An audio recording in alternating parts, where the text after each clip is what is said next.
Terence, it's no secret that this is a fight that the world has been waiting for, so much so that your kids were asking you about when you were going to collide against Errol Spence Jr. Now that we're 10 days away from this mega matchup, what does this mean to you? Well, it means everything. Like I said, this is going to put the cherry on top for my career, and I've been waiting for this moment for a long time now, and it's here now, and I can't wait till Saturday to get it on.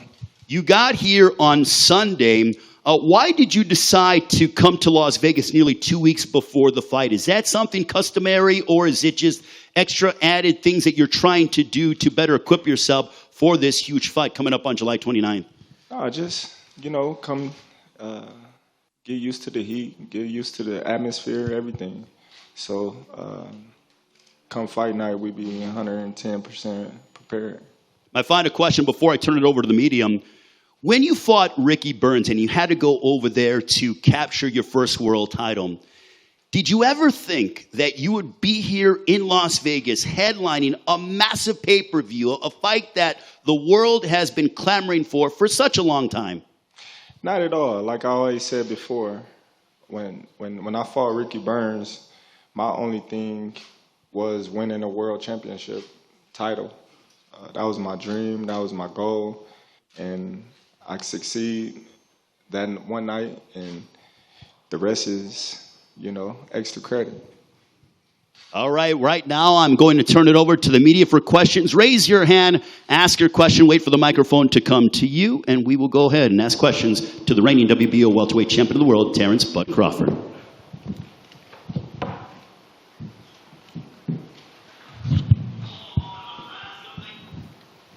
Hey, good afternoon, Terence. Welcome to Las Vegas. How you adjusting to the climate and to the elevation up here in the heat? Oh man, I'm adjusting real good. It's just dry heat. Back in Omaha, it's real humid. So that's one thing that you got to adjust to. We see some of your workouts online that you're posting, looking pretty grueling going uphill. Legs feel fine. Everything is going to be fine on fight night. Is that what you came out early, like you just mentioned? Oh no, I ain't worried about my legs or anything else. I'm 100%, 110% prepared. Sam Gordon, Las Vegas Review-Journal. Terence, welcome to Las Vegas. Historically, the welterweight division has been one of the most important in boxing. How do you view the legacy of the division as it pertains to boxing history, and why are fights like this important in moving it forward? Well, I think the welterweight boxing had a lot of great fights in the past, and this is going to be a great fight next Saturday. And I think there's a bright future for the welterweight division in the near future as well, with a lot of great talent coming up the rankings, a lot of fighters coming from 140 to 147. So I think the welterweight division is still a hotbed. Cynthia Conte from Best Women's Boxing Show, period. Terence Crawford, a lot of people have been mentioning this fight is a throwback fight. It could be a Hack Hearns. Do you agree? And if you don't agree, what fight would you compare it to? Well, I don't compare it to no fight. I compare it to Terence Crawford and Errol Spence Jr. because at the end of the day, we the one that's fighting. So I don't like to compare myself to no other fighter. And in All Access episode, Derek went there and said, "Mom, don't bring your dancing shoes." What did your mom say to that? Oh, she definitely bringing her thing. That's one thing she definitely gonna do. So we're not worried about what he talking about. All right. Brian Salmon, NBC, Las Vegas. You've said multiple times that you don't necessarily compare your fight with one of the fights in the past. You're a sports fan, boxing fan like myself. I know I've watched some fights a million times, like say Mayweather Hatton. Is there a fight that you have, not yourself, that's like your all-time favorite, a couple that you love to watch over and over and over again just because of maybe the technicality of the fight or something like that? Not at all. Like I stated before, I didn't watch so much boxing and growing up. When I watch boxing now, and I fall asleep. So all the fights that I watched, the old fights, the super old fights, I fall asleep, unless it's live. And my last follow-up to that, well, not to that question, but not follow-up, is you in this relationship with the UFC and Dana White, is that something that you've already had before, or is that kind of a new thing that yourself and the UFC, you know, the facilities and everything else? Well, I was working out here prior to going to camp. I did a pre-camp here and built a relationship with everybody here in the facility. And, you know, it's a great facility, so why not utilize it? Terence, over to your right. Andre said with the sporting news. My question is, you and Errol both talked about this being a very competitive fight. Would you be disappointed if it was very one-sided on your behalf? Because it seems like you both want this to be a war of some sort. Not at all. If I go in there and win in the first round, I wouldn't be disappointed because I don't get paid for overtime. A follow-up is, Errol recently said that he knows how to dig deep, and he said that you're more of glass, that he doesn't think you can take the pressure. What is your response to that? You're going to have to show me. Terence, Sean Zattel, FightHype.com. Terence, you know, Errol is considered the A side coming into this fight, makes a lot of money and whatnot. There's even some speculation he wins this fight with you, he could make a big fight with Canelo Alvarez. Does any part of you take that into consideration and think, I can't win this fight 115, 113, 7-5? Do you think it all knockout or not just 7-5? I got to make it real decisive because of everything I just mentioned. Just win the fight. Listen, man, we both prize fighters. We both make a lot of money in the ring. We're going to make a lot of money come next Saturday, and I don't worry about what he has planned after me or any of that.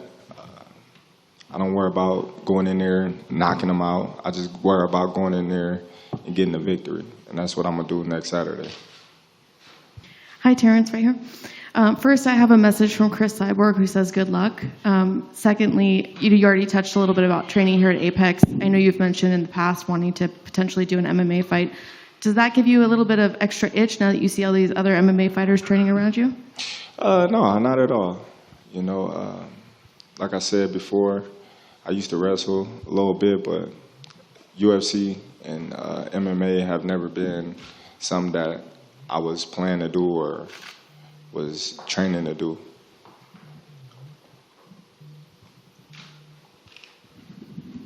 Hey, Terence. Alan Dawson over here. You were mentioning that you just used to wrestle. I know you like basketball as well. Do you think you could beat Errol Spence at any sport, not just boxing? Of course. I think I could beat anybody at any sport. That's just my nature of things. Like I said, I play sports to win. So if I'm going to challenge you or you challenge me, of course I'm going to play to win, and I'm going to believe wholeheartedly that I'm going to win. And that's anybody. You can be Michael Jordan, and we play one-on-one. I'm going to still believe that I have the ability to beat you. Is there anyone, you know, we're at the Apex right now, and you've been around the UFC. Is there anyone in the UFC that you like watching, whether they're a wrestler or a striker? A lot of them. You know, Aljo, we just, you know, was playing around, joking about basketball and stuff like that, and he just won his last fight. There's a lot of UFC fighters that come through, and they work, and we just chat here and there. But, you know, when I watch them, you know, I watch them. And last one from me. It's a really big fight week in general next week. I've got Inoue and Fulton as well. Who have you got in that fight? Oh, man, I'm leaning towards Fulton. I hope he bring it back to the United States. I hope he go out there and do good, and I wish him well. How have you got it in that fight? Do you think you can finish him, or do you think it'd be like competitive decision and he gets the W on the scorecards? Well, I don't know. I think it's going to be a tough fight for both fellas, and the better man is going to win that day. I just think Fulton is the bigger, stronger guy that not only bigger and stronger, but he has skills too. You know, it's one thing a lot of people say, oh, well, this guy is big, this guy is strong, but skills pay the bills, and Floyd proven that. And Fulton got the skills to back up his size as well. Thanks, bud. Terence, right over here. Good to see you. Marcos Villegas, Fight Up TV. What do you feel is one thing that they may be underestimating about you and the game that you bring in this fight? A little bit of everything. You know, like one of the reporters just said, you know, I'm glass. Like, okay, he's gonna break me. He's gonna bulldoze me. He's gonna do this. He's gonna do that. Okay, well, he's gonna have to show me, because you know all that is just like fueling the fire to the fire that's already burning. All the things that people saying, all the things that he's been saying, he's gonna have to prove that come fight night, and then that's when all the answers is gonna be answered. If you had a choice, say whatever happens, and they give you a choice like, hey, you could either have the rematch at 47 or at 154, would you lean one towards the other? I don't know. You know, we have to see what he's going to decide, because, like I stated before, I'm winning this fight. So I'm not thinking about, you know, what's going to happen with the rematch. I'm winning this first fight, and then he's going to have to decide what he's going to do. Since we are in the UFC Apex, hey, how you doing, Terence? Got to ask you this question. We're going to have an MMA champion against a boxing champion, Francis Ngannou against Tyson Fury. What shot do you give Francis Ngannou in getting the upset and beating Tyson Fury? 0. 0. And lastly, for your fight, do you think there's going to be a telltale sign where you sense that you break your opponent in the fight, or do you think you knock him out? How do you envision yourself getting your hand raised? I just envision myself getting my hand rose, however it comes. Like I said, I don't ever go in there like, oh, yeah, I'm about to get this knockout, or, yeah, I'm about to beat them all 12 rounds, because a fight is a fight.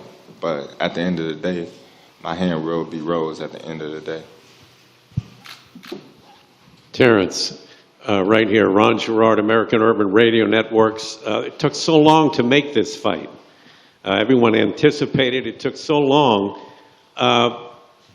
What do you think about, does it give an advantage to you or to Errol that it did take so long? Maybe 5 years ago, the outcome would be different?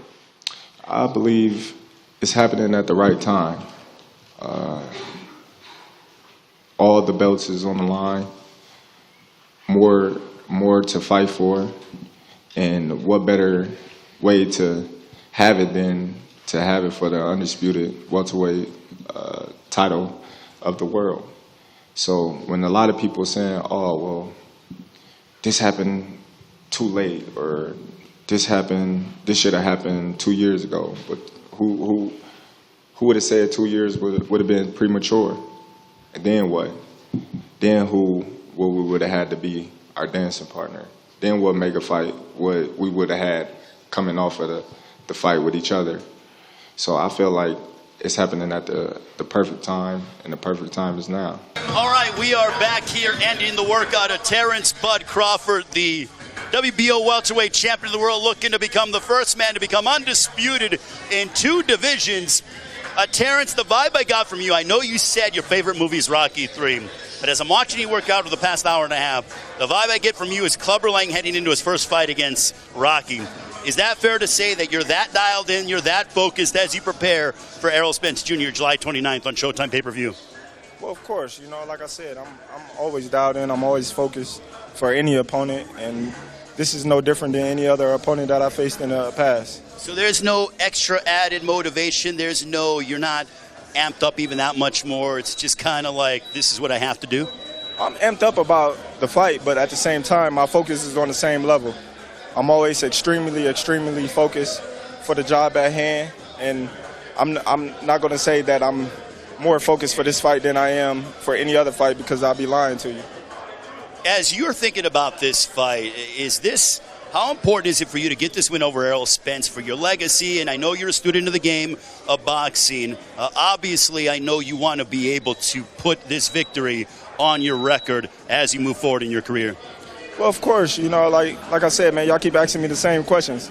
Of course, this fight is very important for my legacy. This fight is very important for me personally. And come next week, the 29th, you know, it's going to be a sweet moment to actually get Errol Spence on my record.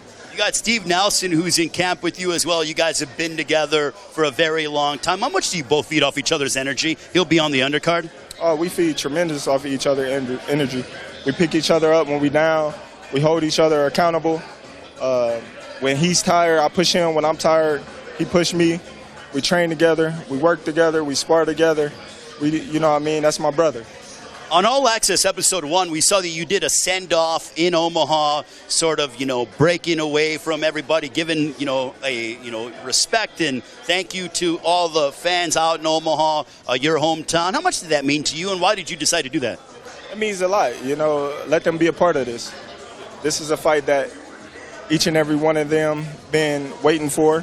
They just excited as anybody else, and why not be able to have that moment with Terence Crawford, Steven Nelson, and Kevin Ventura as we go to prepare to represent them, our city, in a fight like this magnitude.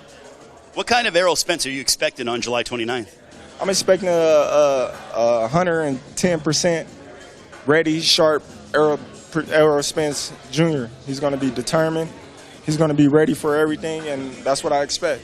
He has said in interviews before that he believes that the pressure that he brings on a consistent basis and his body attack is going to wear you down. How do you respond to that? Like I said before, he's going to have to show me. Also, for fans, when they tune in on Saturday, July 29th, what can they expect? Fireworks. It's going to be a very exciting fight. It's going to be great for boxing, and I look forward to becoming the first male boxer, two-time undisputed champion of the world. If Errol Spence is watching this, because he's going to have his workout tomorrow, what do you want to tell him as you guys are a week away from fight week? I really ain't got nothing to tell him. I'll see him come fight night. Terence, thank you so much. We appreciate it. Good luck. We will see you next week during fight week. See you soon. WBO welterweight champion of the world, Terence Bud Crawford, joining us. That'll conclude Terence Crawford's workout. He looks to become a two-division undisputed welterweight champion of the world. Do not miss it. Terence Crawford, Errol Spence Jr. on Showtime pay-per-view. We'll see you tomorrow for Errol Spence's workout. So long from Vegas.